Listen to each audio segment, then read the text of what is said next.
जी बिस्मिल्लाहिर्रहमानिर्रहीम। अस्सलाम वालेकुम डियर स्टूडेंट्स। हमने पहले क्लास 6 एक्सरसाइज 1.1 और क्वेश्चन नंबर 1 जो है वो अपनी पिछली वीडियो के अंदर जो था वो स्टार्ट किया था।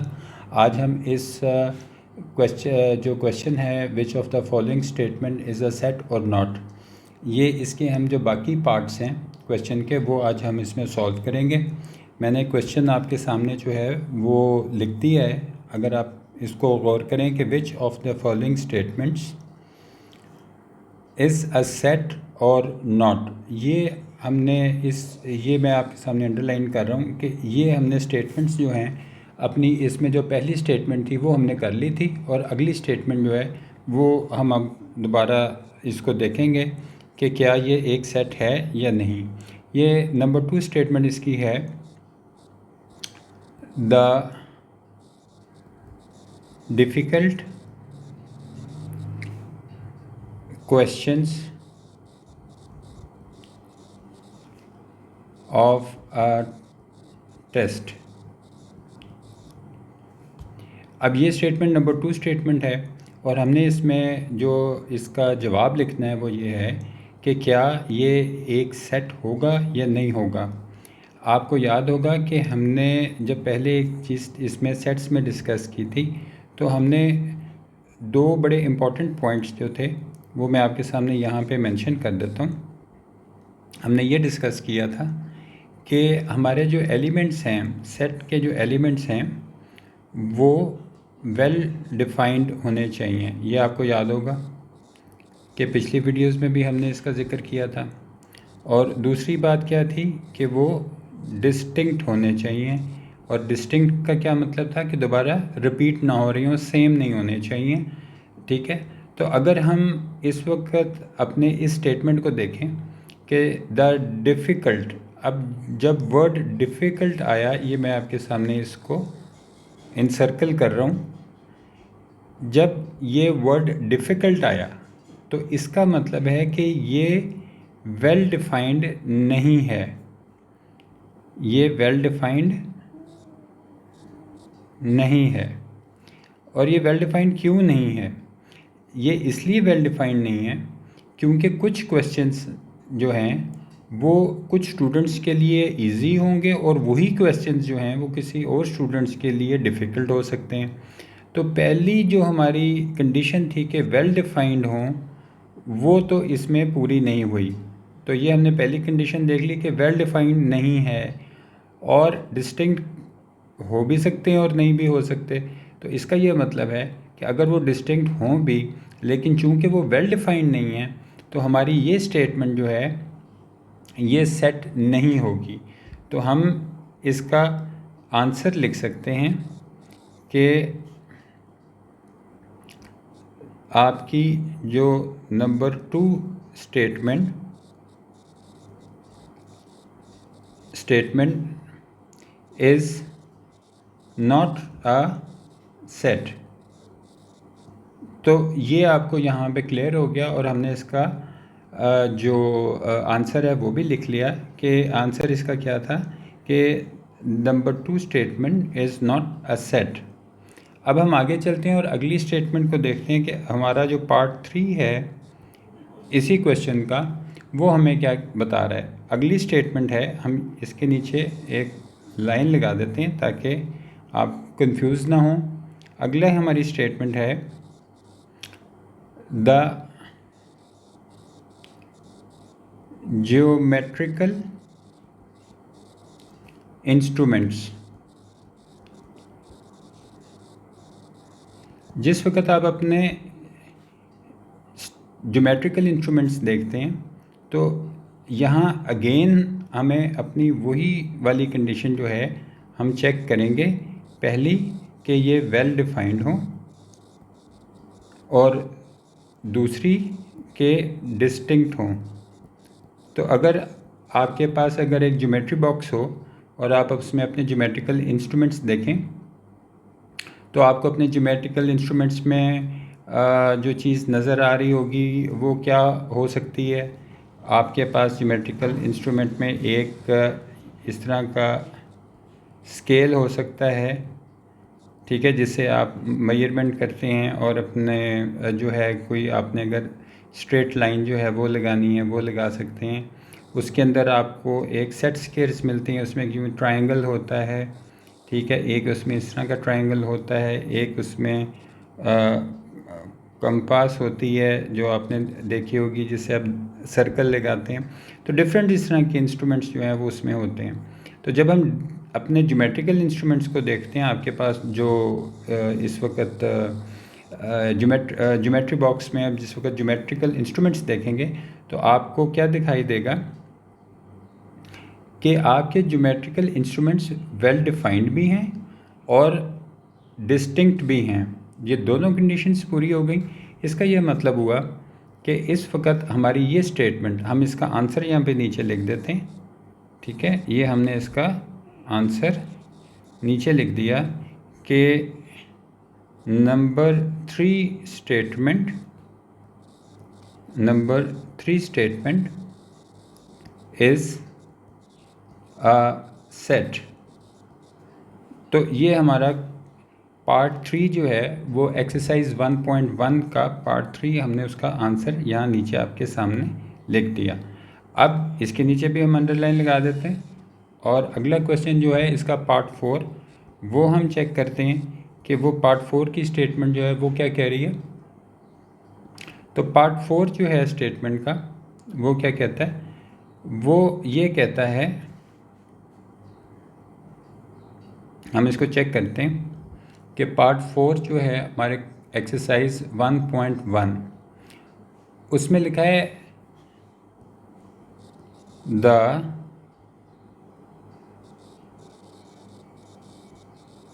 Naughty boys of the street. ठीक है, तो ये हमारा जो क्वेश्चन है हमने आपके सामने इसको ये लिखा कि पार्ट 4 जो है आपका इसका एक्सरसाइज 1.1 का part 4, the naughty boys of the street. इसमें भी हम वही अपनी पुरानी वाली जो अभी हमने थोड़ी देर पहले दो कंडीशंस जो थी वो आपके साथ चेक की थी कि नंबर 1 वो एलिमेंट्स जो हैं सेट के वो वेल डिफाइंड होने चाहिए और दूसरी कंडीशन है कि वो डिस्टिंक्ट होने चाहिए। अब अगर आपको याद आ गया होगा कि जब वर्ड नॉटी आ जाता है यहाँ पे, तो अगेन ये वही बात है कि कुछ बच्चों को, कुछ लोग तो नॉटी समझेंगे और कुछ लोग उन बच्चों को नॉटी नहीं समझेंगे। तो इसका ये मतलब हुआ कि हमारी जो पहली कंडीशन है वेल डिफाइंड, ये वेल डिफाइंड कंडीशन हमारी फुलफ़िल नहीं होती। अगर ये फुलफ़िल नहीं हो रही तो हम इसका आंसर बड़ी आसानी से लिख सकते हैं और नीचे में हम ये चीज़ मेंशन कर सकते हैं कि पार्ट 4 ये statement is not a set, क्योंकि सेट के लिए ज़रूरी है कि उसके जो एलिमेंट्स हैं वो वेल डिफाइंड होने चाहिए। चूँकि इस स्टेटमेंट के अंदर जो एलिमेंट्स हैं वो वेल डिफाइंड नहीं हैं, तो इसका आंसर होगा कि statement 4 statement is not a set. ठीक है, अब हम इसके नीचे भी इसको क्वेश्चन को ख़त्म कर देते हैं और इसका अगला पार्ट जो है वो हम चेक करते हैं कि इसका अगला पार्ट जो है वो क्या कह रहा है। तो अगला पार्ट जो है वो ये कह रहा है the capital letters of the English alphabet. हम इस स्टेटमेंट को एक दफ़ा यहाँ पे आपके सामने लिख भी देते हैं ताकि आपको the capital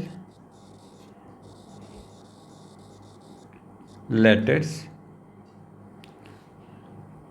of the English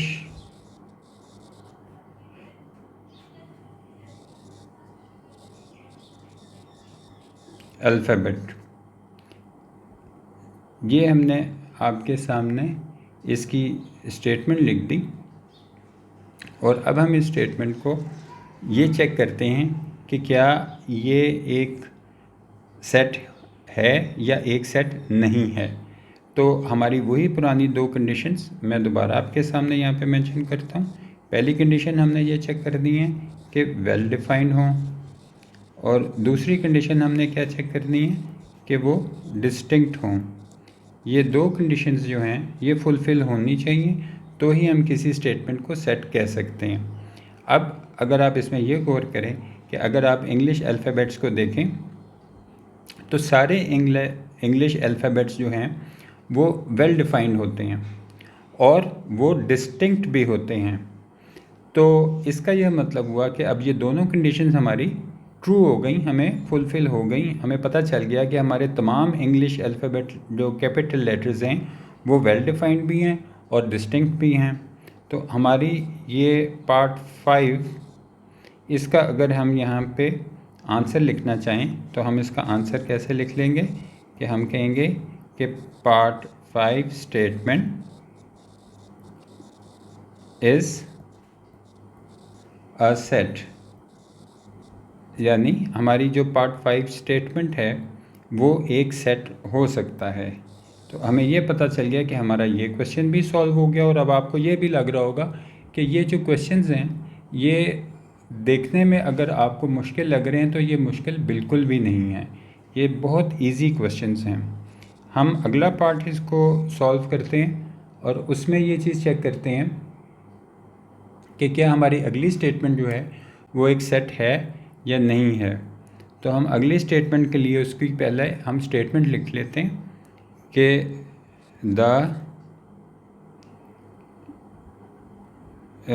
ये आपको शायद थोड़ा सा मैं नीचे लिख देता हूँ, आपको शायद क्लियर नहीं हो रहा होगा। यहाँ पे मैं आपको इसको दोबारा लिख देता हूँ ताकि आपको ये पता चल जाए कि ये स्टेटमेंट क्या लिखी हुई है। ये लिखी हुई है the players of Pakistan cricket team. ये हमारी स्टेटमेंट जो आपके सामने इस वक्त लिखी हुई है कि the players of Pakistan cricket team. यहाँ पे भी हम अपनी वही दो कंडीशंस जो हैं वो हम दोबारा चेक करते हैं कि क्या ये वेल डिफाइंड है, और दो, क्या ये डिस्टिंक्ट हैं। तो अगर हम अपनी स्टेटमेंट को रीड करें अब दोबारा अपने क्वेश्चन को, कि पाकिस्तान क्रिकेट टीम के तमाम प्लेयर्स जो हैं वो वेल डिफाइंड भी हैं और वो डिस्टिंक्ट भी हैं, ठीक है। तो इसका ये मतलब हुआ कि हमारी जो पार्ट 6 की स्टेटमेंट है उसका हम आंसर यहाँ पे लिख सकते हैं कि part 6 statement is a set. इसका मतलब है कि ये भी हमारा आंसर आ गया और आपको ये चीज़ समझ में भी आ गई। अब हम इससे अगली स्टेटमेंट चेक करते हैं और वो देखते हैं कि उसमें क्या लिखा हुआ है। तो हमारी पार्ट 7 की स्टेटमेंट यहाँ पे लिखी हुई है आपके सामने। आपके पास बुक्स होंगी, आप अपनी बुक्स में से भी देख सकते हैं। मैं यहाँ पे आपके लिए लिख भी देता हूँ कि the sharp boys of a school, ठीक है, the sharp boys of the school. अब यहाँ पे आपको वही अपनी पुरानी दो कंडीशंस जो हैं वो देखनी है कि पहली बात कि आपके elements of the set well defined हों, और दूसरा कि वो तमाम एलिमेंट्स डिस्टिंक्ट भी होने चाहिए। इस स्टेटमेंट के अंदर अगर आप नोट करें तो यहाँ पे जो वर्ड लिखा हुआ है शार्प, शार्प का क्या मतलब होता है कि जो बड़े समझदार, होशियार या बड़े जो हैं वो उनको बच्चे जो हैं बड़े तेज़ होते हैं, तो उनको कहते हैं कि भाई ये ना बड़े शार्प बॉयज़ हैं। लेकिन अब यही शार्प बॉयज़ अगर हम देखें तो कुछ लोग तो बॉयज़ को शार्प समझेंगे और कुछ लोग जो हैं वो बॉयज़ को शार्प नहीं समझेंगे। तो शार्प जो है इसका मतलब है कि वेल डिफाइंड नहीं है, और अगर ये कंडीशन हमारी पूरी नहीं होती तो हम इसका आंसर बड़े आराम से लिख सकते हैं कि हमारा जो part 7 statement is not set, कि हमारी जो पार्ट 7 है एक्सरसाइज 1.1 का, ये स्टेटमेंट जो है ये एक सेट नहीं है। और वो क्यों नहीं है? इसलिए नहीं है क्योंकि ये जो वर्ड शार्प का आ गया है आपके सामने, ये वेल डिफाइंड नहीं है, इसलिए ये statement is not a set. मुझे उम्मीद है कि आपको ये क्वेश्चंस जो हैं वो बहुत इजी लग रहे होंगे, और हम 1 बाय 1 करके ये क्वेश्चन जो हैं वो हम इनको सॉल्व करेंगे, ताकि आपको एक एक क्वेश्चन इतनी अच्छी तरह समझ आ जाए कि आप अगर किसी को पढ़ाना भी चाहें और किसी को समझाना भी चाहें तो बड़ी आसानी से आप उनको समझा सकते हैं। हम अब अपने एक्सरसाइज 1.1 का पार्ट 8 जो है हम उसकी स्टेटमेंट जो है वो यहाँ पे लिख लेते हैं, और वो लिख के हम ये चेक करते हैं कि क्या ये हमारी स्टेटमेंट जो है वो एक सेट है या नहीं। यहाँ पे लिखा हुआ है आपका the natural numbers less then 50। तो ये हमारी स्टेटमेंट आपके सामने आ गई। हमने अब ये चेक करना है कि क्या ये एक सेट है या नहीं। आपको याद होगा कि हमारी वही दो कंडीशंस जो हम चेक करते हैं कि वेल डिफाइंड, और दूसरी चीज़ जो हम चेक करते हैं कि एलिमेंट्स डिस्टिंक्ट हैं या नहीं। अब नेचुरल नंबर्स, आपको ये याद होगा कि हमने अपने पिछली वीडियोस के अंदर इस चीज़ को डिस्कस किया था। ये जो वर्ड नेचुरल है, नेचुरल नंबर्स कौन से होते हैं? सॉरी, एक इसमें थोड़ी सी मिस्टेक है, वो मैं करेक्ट कर देता हूँ। ये नेचुरल मेंबर्स नहीं है, यहाँ पे नेचुरल नंबर्स है, ठीक है। ये दिस इज़ नेचुरल नंबर्स, ठीक है। तो natural numbers less then 50। Natural numbers कौन से होते हैं? जो 1 से शुरू होते हैं, और आपके सामने ये मैं उनके लिख रहा हूँ और ये चलते जाते हैं फिर आगे। ये जो आपके सामने आप अब कभी ये डॉट्स डॉट्स इस तरह ये देखते हैं, ये डॉट्स का मतलब होता है कि ये इसी तरतीब से आगे बढ़ते चले जा रहे हैं, ठीक है। तो इन डॉट डॉट्स का यह मतलब होता है। तो नेचुरल नंबर लेस देन 50 कौन से होंगे? इसका मतलब है कि अगर हम नेचुरल नंबर्स लेस देन 50 का सेट लिखें तो ये नंबर्स 1 से शुरू होके और 49 तक जाएंगे।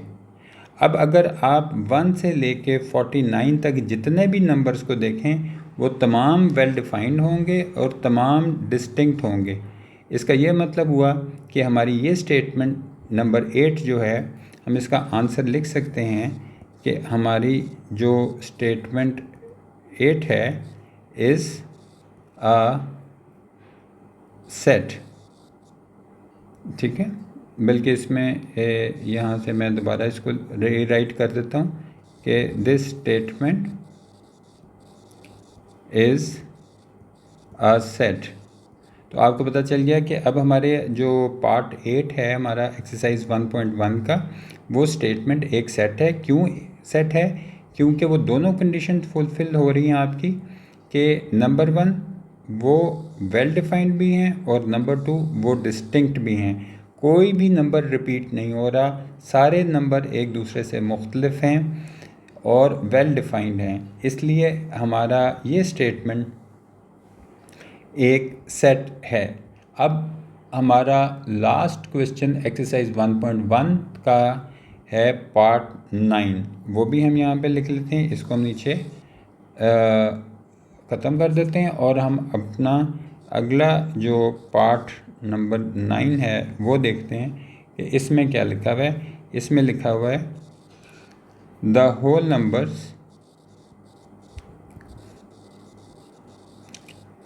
Numbers less than 9।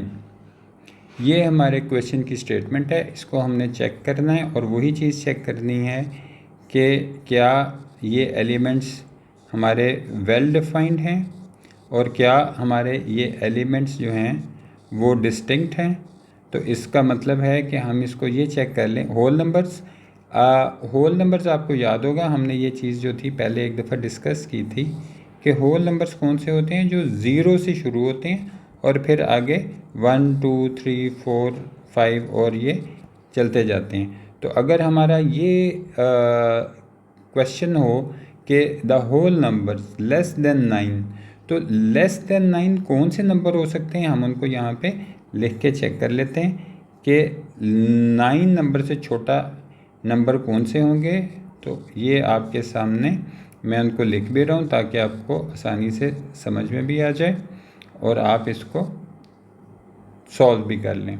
तो हमारे वो नंबर्स जो 9 से छोटे भी हों और होल भी हों, यानी होल नंबर्स, तो ये जो आपका लेस देन 9 वाला है तमाम नंबर्स वो ये आपके सामने, हम इसका कोई नाम भी लिख देते हैं ताकि आपके सामने इसका हम नाम ए रख देते हैं और एक हम ओपनिंग ब्रैकेट और यहाँ पे क्लोजिंग ब्रैकेट।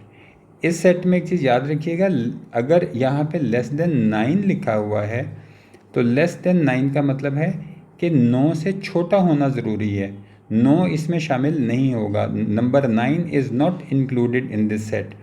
अब अगर आप अपने तमाम नंबर्स को देखें तो आपके तमाम नंबर्स इस वक्त वेल डिफाइंड और डिस्टिंक्ट हैं। यहाँ पे आप 0 1 2 3 4 5 6 7 8 सारे वेल डिफाइंड और डिस्टिंक्ट हैं। इसका मतलब है कि इसका आंसर हम बड़ा आसानी से लिख सकते हैं कि part 9 statement is a set. ये आपने देखा कि हमने अपने आज एक्सरसाइज 1.1 क्लास 6, ठीक है, हमने इसके एक्सरसाइज 1.1 और क्वेश्चन नंबर 1 कंप्लीट कर लिया है और मुझे ये उम्मीद है कि आपको ये बहुत अच्छे से समझ आ गया होगा। इसमें अगर आपकी कोई कन्फ्यूजन या कोई भी आपका क्वेश्चन हो तो आप नीचे कमेंट बॉक्स में अपना क्वेश्चन पूछ सकते हैं, हमारी पूरी कोशिश होगी कि हम उसको रिप्लाई करें। आप हमारे फेसबुक पेज पाक पेंसिल्स के ऊपर भी हमें मैसेज करके अपना कोई भी क्वेश्चन पूछ सकते हैं। मुझे उम्मीद है कि आपको ये लेक्चर जो है वो अच्छा लगा होगा और अगर आपको ये अच्छा लगे तो अपने फ्रेंड्स के साथ शेयर करें और हमारे चैनल को सब्सक्राइब करके बेल के आइकन को प्रेस कर दें ताकि आपको जो भी नई हमारी वीडियो हो वो आपको फ़ौरन मालूम हो जाए और आप उसमें अपना जो क्वेश्चंस हैं उनको लर्न कर सकें, सीख सकें। अपना बहुत सा ख्याल रखिएगा। Thank you very much for today. इंशाल्लाह अब अगली वीडियो में मुलाकात होगी। अल्लाह हाफ़िज़।